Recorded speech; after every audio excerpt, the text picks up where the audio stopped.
Assalamu alaykum qarindoshlarım. Hammanglarning mush vaqti xayrli bo'lsin. Men Mihray Rahman. Biz Shirin buloqni o'qib, bugungi o'qishlikda bahiyning turlari haqida umumiy tushuncha degan mazmunni o'qib tugatgan edik. Bugun ilohiy chaqiriq va uning moddalaridan boshlab o'qishni boshlaymiz.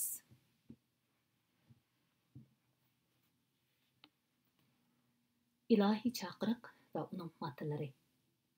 Peygamber sallallahu aleyhi ve sellem Allahi Taala'dan to'xtab turay. Ovozim kelyapti. Rahmat. Ders o'qishni qaytadan boshladik. İlahi çağırıq ve onun maddeleri. Peygamber sallallahu aleyhi ve sellem Allah Taala'dan vahiy nasıl bo'lgan chaqda kiyimga cho'mgan ma'qulchi payg'ambar tur insonlarni Allohning azobidan ogohlantir.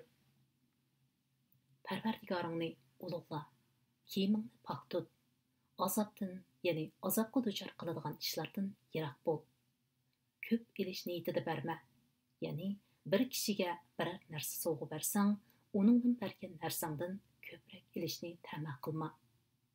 Parvardigoringning roziligi uchun qo'lingdan yetgan arziyatga sabr qil degan mazmunda bir necha ilohiy chaqiriqlarni topshirib oldi. Bu chaqiriqlar garchi qarmoqqa oddiy, yuzagidek tuyulsa-mu, injiklab tahlil qilganda ma'nosi cho'nqur, nishoni aniq, ta'sirchanligi kuchli, real amaliyotchanlikka ega dono buyruqlar edi. Olaylik. Birinci, ogohlantirish nishoni. Hayotlik olamidagi har bir shaxsni Alloh taolo rozi bo'lmaydigan yo'lda meniverishning yomon oqibatidan ogohlantirish va uning qalb qotlami va ko'ngil to'riga qo'rqinch va aymanish tuyg'usini silishdan iboratdir. Ikkinchi, Parvardigorni ulug'lash. Buningdagi maqsad yer yuzida Alloh taoloning azmati va katta shanu shavkitidan boshqa har qanday bir kishining takabburligi, cho'ngchilikni qabul qilmaslik, jimi ulug'lik va buyuklik Alloh taologa mansub degan aqidani turg'izish.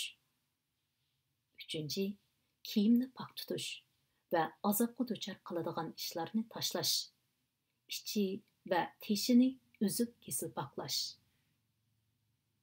İnsan Allah Taala'nın rahmetining soyasi va hidoyatining nur ostida yashagan ekan, mumkin qadar barliq yomon ishlardan va odamning ruhiga dog' keltiradigan illatlardan o'zini pok tutishi va yiroq turishi lozim. Shunda qilganda ondan insoniyat jamiyatidagi eng yaxshi ulgi bo'la oladi. Bu chaqda sog'lom qalb egalari uning atrofiga yepishidi. Gumroh va zargi dillarmi uning haybatini va oliyjanob fazilatini his qila oladi. Natijada butun dunyo ixtiyoriy yoki majburiy holda uning rahbarligi atrofiga uyushidi. To'rtinchi, qilgan atgan yaxshilikni ko'p sanab ketmaslik. Inson o'zining yaxshi ish, yaxshi amallarini ve ko'rsatgan tirishchanliklarini cho'ng sanab ketmasligi, balki davomli harmay, talmay, tirmishib ishlashi, jafo chekish, qurbon berish va fidokorlik ko'rsatish irodasini tiklashi, ondan bu ishlarning hammasini unutib ketishi, balki to'lagan badallarini va ko'rsatgan tirishchanliklarini his qilmaydigan va sezmaydigan darajada fana fillah Allah Taala uchun barligini taqdim qiladigan bo'lishi lozim. 5. Oxirgi oyatda payg'ambar sallallohu alayhi va sallamning pat yaqinda zolim dushman kuchlar tarafidan turli aziyat, kulfatlarga, masxara mazoqlarga, o'zi va ashabilarini qaslab o'ldirish suiqasdiga, hatto uning atrofiga uyushgan mo'min musulmonlarni talto'kis qirg'in qilish xavfiga duch kelganligini to'g'risida ishorat va bishoratlar berilgan va payg'ambar sollallohu alayhi vasallamni shaxsiy manfaat nisbisini deb emas, balki faqat va faqat Alloh taoloning roziligini izlab, yuqorqidek qiyinchilik va ig'ir kulfatlarga boturona jasorat va subotlik bilan taqobil turishga buyurilgan. Uningdan boshqa yuqorqi oyatlar da'vat va ba'z nasihat modellarini o'z ichiga olgan bo'lib, inzor ma'nosi ogohlantirish degan so'zning o'zila oyatlikdagi ba'zi amallarning o'z egalariga intayin yomon oqibat keltirganligini uqtirdi. Alayli, odamlar o'zlarining nom amallarining natijasini mushu dunyoda to'liq va naq ko'rolmaydiganligini hammaga ayon. Ularning amallarining yaxshilari uchun berilgan mukofot, yomonlari uchun berilgan jazo mushu dunyoda hargizmi to'liq naqlashtirilmaydi. Albatta, mushundan qaraganda inzorning o'zila amallarga qarata cho'qim hisob kitob bo'lganligi va hayoti dunyoning kunlaridan boshqa bir kunning cho'qim mavjudligini shartsiz dalillaydi. U kun bo'lsa-mu qiyomat kunidir.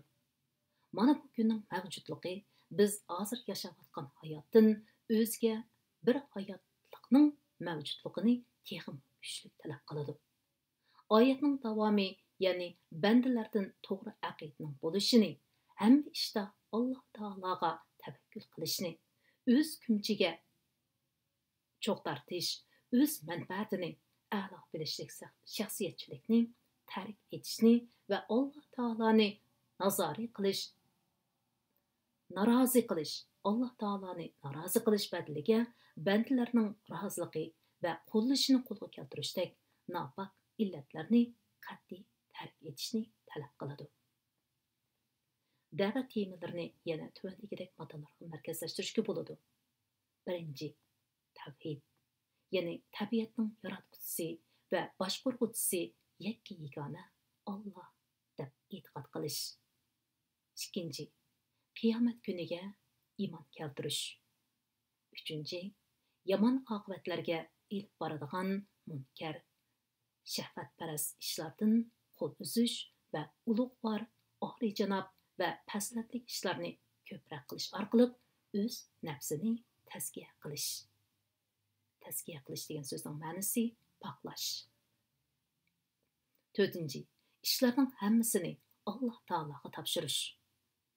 Beshinchi, yuqorqi belgilarning hammasini Muhammad sallallohu alayhi vasallamning payg'ambarligiga iymon keltirgandan keyin uning to'g'ri rahbarligi va dono yetakchiligi ostida elib berish qatorliqlar. Ondan oyatning boshlanishida buyuk Allohning payg'ambar sallallohu alayhi vasallamni bu ulug'vor ishga taklif qilish nidosi va uning g'aflat uyqusidan va beshini cho'mkib bilib bexud yetib olishdan kurash qilishga va jafo mushaqqatga bardoshlik berishga chaqirish nidosi. Vahiy hosil bo'lgan chog'da kiyimga cho'mkib olg'uchi payg'ambar tur, insonlarni Allohning azobidan ogohlantir. Qur'oni Karim sura Mudassir 74-sura 1-2 oyatlar deb boshlandi. Bu chaqiriqda go'yo Muhammad bir kishining nafsi, ya'ni nafsi jini uchunla yashovchilar jafo tortmay rohatlik yashashi mumkin. Ammo sana o'xshash bundaq ig'ir yukni o'z zimmasiga olg'uchi uchun aytganda uyquning nima keragi? Rahat farog'atning nima keragi? Illiq firash, tinch turmush va ko'rkam mol matolarning nima keragi? Tur, ulug'vor ishlar seni kutmoqda. Ig'ir yuk, ilohiy elchilik yukini zimmanga elish uchun tur. Jafo mushaqqat va qiyin kulfatlar uchun tur. Sana qong'uch uxlash, rahat farog'at va huzur halovatning vaqti ketdi.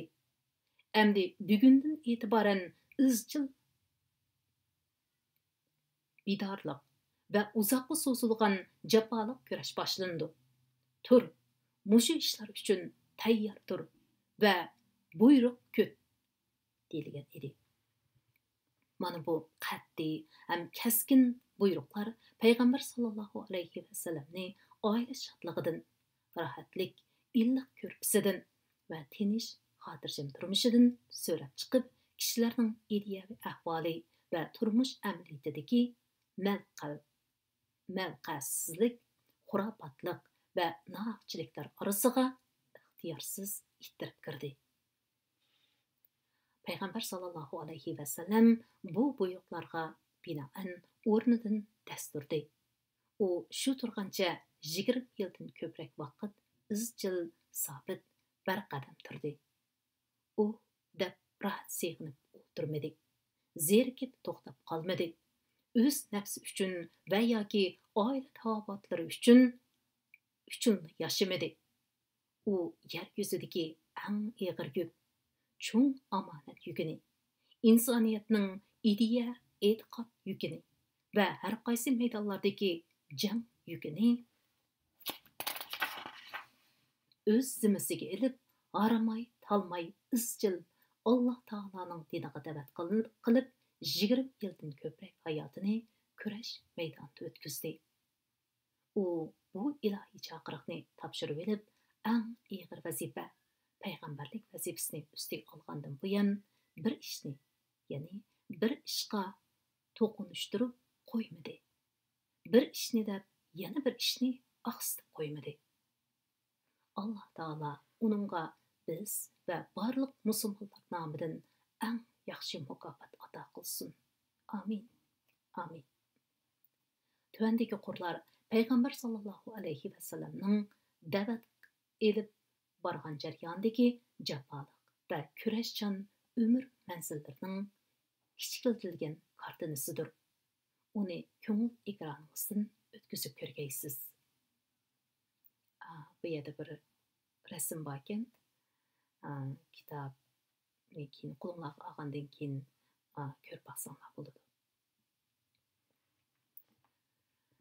Da'vat mazgili va uning har qaysi bosqichlari. Payg'ambar sallallohu alayhi vasallam da'vat elib borgan mazgilni bundoq ikki davrga bo'lishimiz mumkin. Bu ikki davr, ya'ni bir-biridan tamoman farqlandi. Birinchi Makka davri, taxminan 13 yil. İkincisi Madina davri, saq 10 yil. Ondan har bir davr yana bir qancha fasl xarakterlik bosqichlarni o'z ichiga oladi. Bu fasl xarakterlik bosqichlar yana o'ziga xos alohidliklarga ega. Makka davri yana mundaq 3 bosqichga bo'lindi. Birinchisi Yushurun da'vat bosqichi. U 3 yil davomlashgan. İkincisi Makka tavasida oshkora da'vatga tutish bosqichi. Payg'ambarlikning 4-yilning beshidan 10-yilning oxirlarigacha davomlashgan. Üçüncüsü Makkaning sirtidagi da'vat bosqichi va da'vatning har qaysi qabillar orasida keng ko'lamda ilib berilishi. Bu 10-yilning oxirlaridagi payg'ambar sallallohu alayhi vasallam Madinaga hijrat qilganga qadar bo'lgan mazgildir. Madina da'vat davri bosqichlarining tafsiloti bo'lsa, o'z navbatida bayon qilindi. Birinchi bosqich da'vat ko'rishi. 3 yillik Yushurun da'vat. Hammaga ma'lum. Makka shahri arablarning diniy poytaxti. Ulug' Kaybining mutasaddilari, ya'ni boshqurg'uvchilari bor joy edi.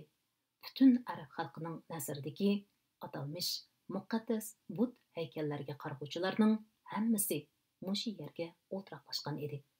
Shung bu yerda islohot elib berib, ideya va aqidani to'g'ri yo'lga silishdan iborat bu ig'ir vazifani ado qilish Makkaning sirtidagi qaraganda ko'p qiyinga to'xtaydi. Bu ish vaqtli qiyinchilik va tuzalg'ularning ta'siriga uchramaydigan dona bir tadbirga muhtoj bo'lg'achqa, Makkaliklarni biroqla cho'chitmaslik uchun islom davlati dastlabki mazgilda sal-pal yo'shurun elib berilishi, eng yaxshi tanlash edi. Shunga payg'ambar sallallohu alayhi vasallam mushu yo'lni tanladi. Tunji avlod musulmonlar. Payg'ambar sallallohu alayhi vasallamning bu dinni avval o'z oila tavobatlari va yaqin do'st birodarlari orasida tashviq qilishi tabiiy ahvol edi. Shung u tunji bo'lib o'z oila tavobatlari va yaqin do'st birodarlarini va shuningdek tonish bilishlari bo'lib ular ichidagi haq sugar yaxshi tabiatligi bilan to'nilgan ularni payg'ambar sallallohu alayhi vasallamni rostchil haqiqatni yoqlag'uchi deb biladigan vujudida yaxshilikning asri bor bir qism kishilarni tanlab islomga chaqirdi. Natijada payg'ambar sallallohu alayhi vasallamning oliyjanobligi, shaxsiyatsizligi, rostchilligiga shaklanmaydigan bir turkum kishilar bu da'vatga tunji bo'lib ovoz qo'shdi. Ular islom tarixida tunji avlod musulmonlar deb ataldi. Ularning dastlabki ibtigorida payg'ambar sallallohu alayhi vasallamning ayoli Xarija binti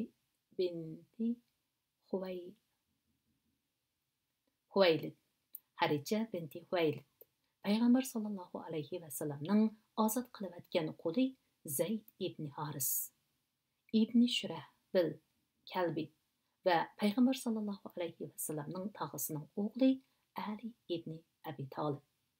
U bu chaqda tehi narsida bola bo'lib, payg'ambar sallallohu alayhi vasallamning kapolatida turvatadi. Va yaqin do'sti Abu Bakr Siddiqlar musulmon bo'ldi. Bular da'vat boshlangan birinchi kunida musulmon bo'lgan edi. Shundan keyin Abu Bakrmu da'vatga kirishib ketdi. U xushbichim, ahindorchilik esil, chiqishqoq, axloqliq, kang qo'l odam edi.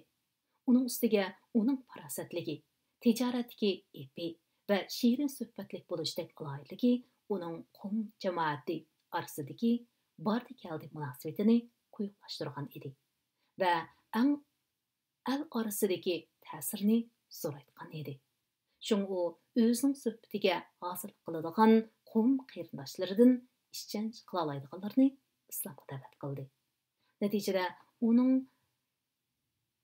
maslakdoshlaridan Osman ibn Affon, Umavi, Zubayr ibn Avvam, Asadi, Abdurrahman ibn Afif Zuhri, Sayr ibn Abi Waqqas Zuhri va Talha ibn Ubaydullah Taymi qatorliqlar musulmon bo'ldi. Hammadan burun musulmon bo'lgan bu 8 shaxs tarixda tunji avlod musulmonlar va islom peshvolari bo'lib qoldi. Dastlab musulmon bo'lganlardan yana Bilal ibn Abi Rabah Habashimu bar edi. Ondan bularga ergishib islom ummatining ishonchlik odami Abu Ubayda Amr ibn Jarrah, ya'ni G'oriz jamoatidan, Abu Salima ibn Abdulasad, ya'ni Mahsum jamoatidan, Arqam ibn Abil Arqam, ya'ni Mahsum jamoatidan, Osman ibn Mas'un va uning ikki qarindoshi Qudama va Abdullah, shunday Ubayda ibn Haris ibn Mutallib ibn Abdu Manaf va Said ibn Zayd, ya'ni Ali jamoatidan va uning ayoli Fatima binti Hattab, Umar ibn Hattabning hamshirisi Habbab ibn Arad va Abdullah ibn Mas'ud qatorlar kishilarmi musulmon bo'ldi. Ular Quraysh qabilasining har qaysi aymoqlaridagi eng dastlab musulmon bo'lganlar bo'lib, Ibn Hisham rahmatulloh bularning soni 40 dan oshadi deydi. Lekin uning hisobidagi ba'zilarni tunji avlod musulmonlardan sanashda bir oz masala bor. Ibn Isoq rahmatulloh mundaq deydi. Shuningdek keyin kishilar ayol to'p bo'lib islomga kirishga boshladi. Makkada islom to'g'riliq gap so'zlar tarqaldi. Bara islom haqidagi parang kishilarning muhim so'z tepsiga aylandi. Yuqorqilarning hammasi yoshirin musulmon bo'lgan edi. payg'ambar sallallohu alayhi vasallammu ular bilan maxfiy uchrashib din ahkomlarining yoshirin o'rgatib turadi. Chunki da'vat texcha ayrim shaxslar bo'yicha yoshirin ilib berilyotadi. Sura Mudassirning bosh qismi nozil bo'lgandan keyin vahiy orqama-orqa nozil bo'lishga boshladi. Bu mezgilda nozil bo'lgan qisqa lafzilik, qafiyalik, fasilga ega, fikr o'tkir, jonliq, ta'sirchanligi va jazbdorligi kuchli va odamni o'yga soladigan bu oyatlar va sura bo'laklari ayni davrning tinch vaziyatiga mos keladi. Bu oyatlar inson nafsini tazkiya, ya'ni tazkiyaning ma'nosi poklash, qilishga qiziqtirish, dunyodagi satchilik, bad qiliqlardan saskandirish, jannat va do'zaxlarni go'yo ko'z bilan ko'rgandek tasvirlash qatorliqlarni mazmun qilgan bo'lib, mo'min musulmonlarni va ular yashayotgan shu jamiyatdan boshqa bir muhitga boshlab boradi. Namoz. Dastlab nozil bo'lgan oyatlarda namoz o'qishga buyurilgan amr farmonlar bor edi. Muqotil ibn Sulaymon mundoq deydi: Allah ibtidoiy islom davrida islom dinining dastlabki boshlanishida atdiganda 2 rakat, kechda 2 rakat namoz o'qishni farz qilgan edi. Qur'oni Karimda bu haqda oqshimi atdigini Parvardigoringga hamdi bilan tasbih aytqin. Qur'oni Karim sura G'afir 40-sura 55-oyatda deyilgan. İbn Hajar mundoq degan: Payg'ambar sallallohu alayhi vasallam mirojga chiqishdan burun o'zimi va sahobat kiromlarmi cho'qim namoz o'qiydi. Lekin musulmonlar hozir ado qilayotgan 5 vaqt namoz farz qilinishdan ilgari yana boshqa namoz farz qilinganmi yo'q, bu to'g'risida qarash o'xshash emas. Aytishlar qaraganda shu vaqtlarda kun chiqishdan burun va kun patgandan keyin ado qilish farz qilingan namoz bor ekan. Haris ibn Usama ibn Luhaydin u Zayd ibn Harisdan naql qilgan hadisda payg'ambar sallallohu alayhi vasallamga vahiy nozil bo'lgan dastlabki kunlarda Jibril alayhissalom kelib uningga tahorat elishni o'rgatdi. Payg'ambar sallallohu alayhi vasallam tahoratdan fariq bo'lgandan keyin bir uruj suvni elib avratiga chashdi deyilgan. Bara ibn Azib va ibn Abboslarmu shu hadisning mazmunini naql qilgan.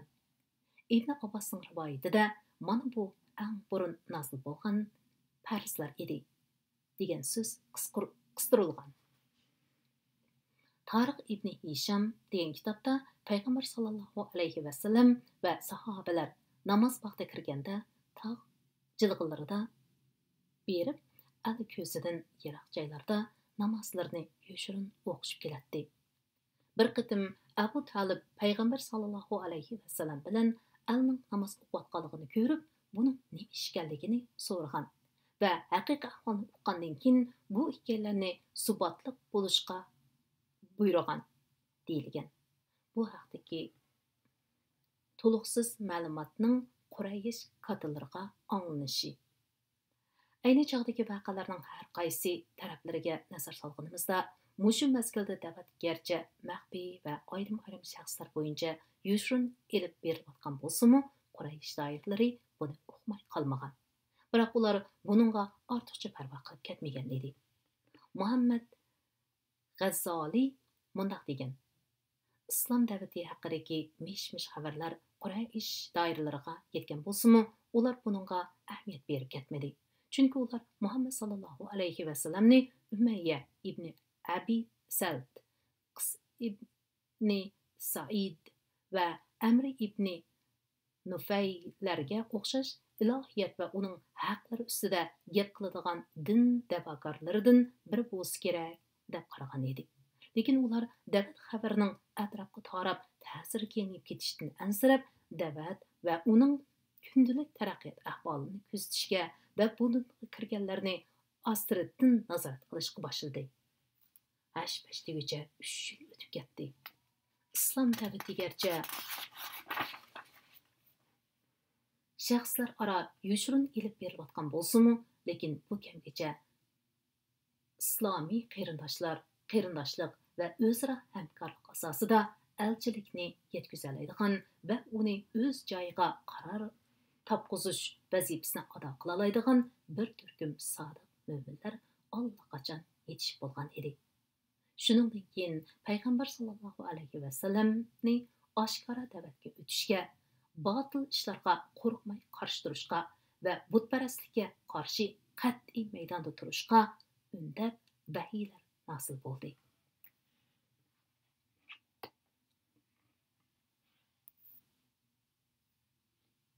İkinci basqıç oshkora da'vatga o'tish. Oshkora da'vatga o'tish tunji buyruq. Oshkora da'vatga o'tish haqida tunji bo'lib Alloh taolaning yaqin aqrabolarimga ogohlantirgan Qur'oni Karim sura Shuara 26-sura 214-oyat degan oyati nazil bo'ldi. Mazkur oyatni o'z ichiga olgan sura Shuara da avval Musa alayhissalom payg'ambar bo'lgandan tortib, u toki Bani Isroilni boshlab hijrat qilganga qadar va ularning Fir'avn va uning qulchumoqlaridan qutulgandan tortib, Fir'avnning oila tavobatlari bilan qo'shib g'arq qilib o'tilganga qadar bo'lgan bir qator jiddiy ham ta'sirli voqealar bayon qilindi. Bu qissa Musa alayhissalomning Fir'avn va uning qavmini Alloh taolo tarafiga da'vat qilish jarayonida beshidan o'tkazgan jimi sezgirishlarni o'z ichiga oladi. Meningcha, payg'ambar sollallohu alayhi vasallam oshkora da'vatga o'tish amrini topshirilish arafasida Musa alayhissalomning voqeasini bunchalar tafsiliy bayon qilishdagi maqsad payg'ambar sollallohu alayhi vasallam va sahoba kiromlar oshkora da'vatga o'tganda uchraydigan qarshilik, ahonat va zulm istamlar oldida bu qissalar yaxshi ulgu bo'lsin uchun edi. Shuningdek, yana ularning oshkora da'vatga o'tishdan avval o'z ishlariga to'liq edibiy tayyorlik ko'rib qo'yish uchun edi. Chunki haqqoniyatning o'z rolini to'liq joriy qildira oladigan sharoitga ega bo'lishi, muqarrar holda uning botilning zulm istam qo'rg'onlarini pachaqlab tashlashi va jaholat bilan keskin kurash qilish orqali amalga oshadi.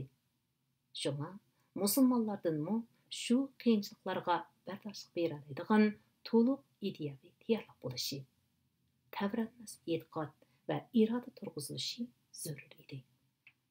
Shuning bilan bir vaqtda yana bu sura Fir'avn va uning qavmining ichinishlik oqibatini tasvirlash bilan birga Nuh alayhissalomning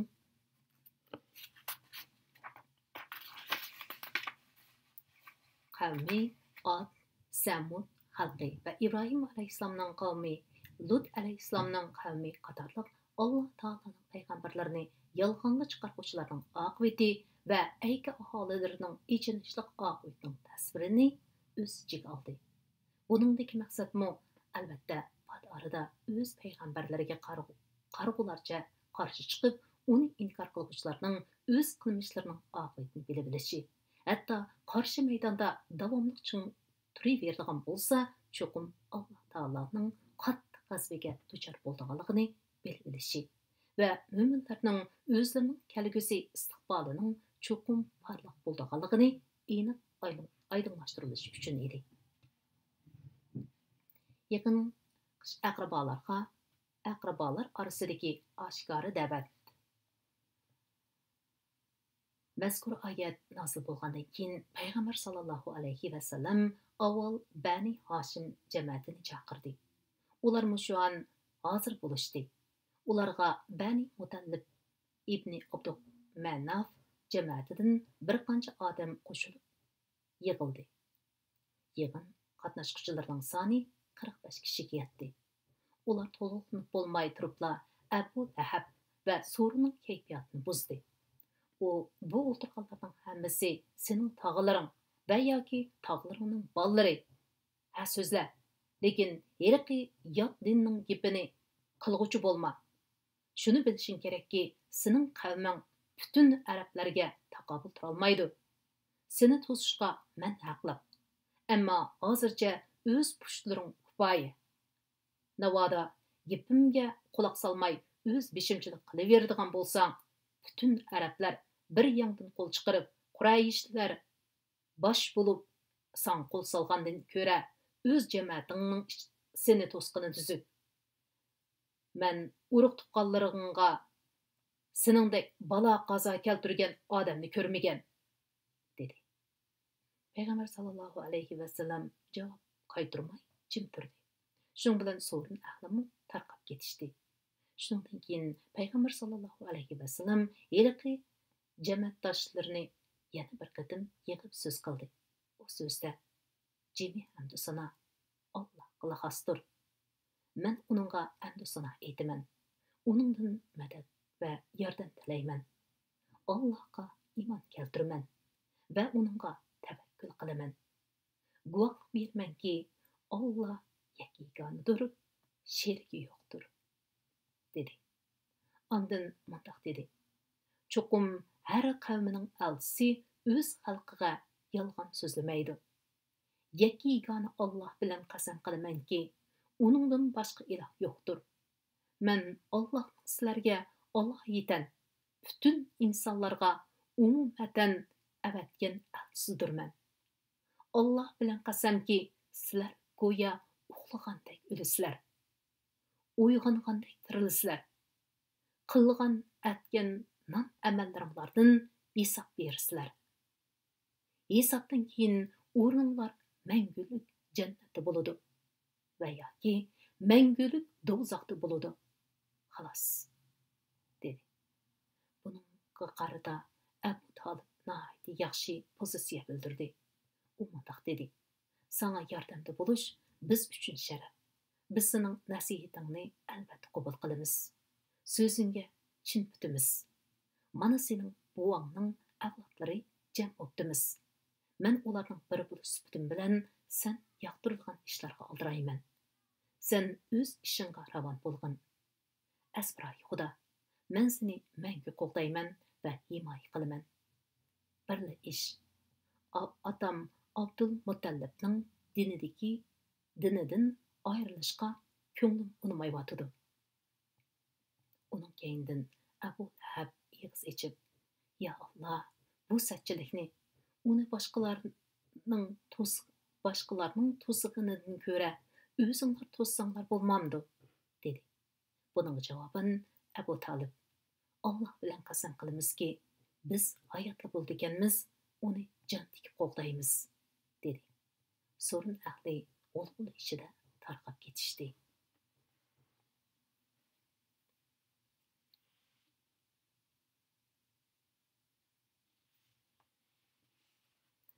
Endi biz o'qib, Safa teg'ida sada degan mazmunga keldik. Davomini davomli o'qiymiz. Alloh buyursa, ro'zni ichib bo'lgandan keyin yana yarim soat o'qiyman. Shunday o'qishni o'yladim. Chunki pek muhim mazmun keldi. O'qimay, o'zim tutolmay qolyapman. Haqiqatan ajoyib go'zal mazmunlar borki, buningda burundan tatiblam shunchalik o'qishga bel bog'lagan edim. Oxiri bu kitobni qo'limga keltirib, asli o'z oldim bu o'qishni o'ylashgan. Keyin atrofimdagi qarindoshlarimning tang anglayli degan talabiga binoan ko'pchilikmi anglasin deb sizlarning diqqatinglarga tang sundim. Bevosita anglatish bo'lgandan keyin, bevosita o'qib tarqitish bo'lgandan keyin uning ustiga arabcha ismliklar, bu ba'zi ismliklar uzun bo'lganligi uchun bevosita o'qish jarayonida albatta duduqlashlar, degan qayta takrorlashlar ko'rildi. Bularni afu qilishinglarni tuvanchilik bilan so'rayman. Ma'qullansa, Alloh buyursa, yana yarim soatdan keyin davomli bu sirani o'qishni davomlashtiraman. Rahmat.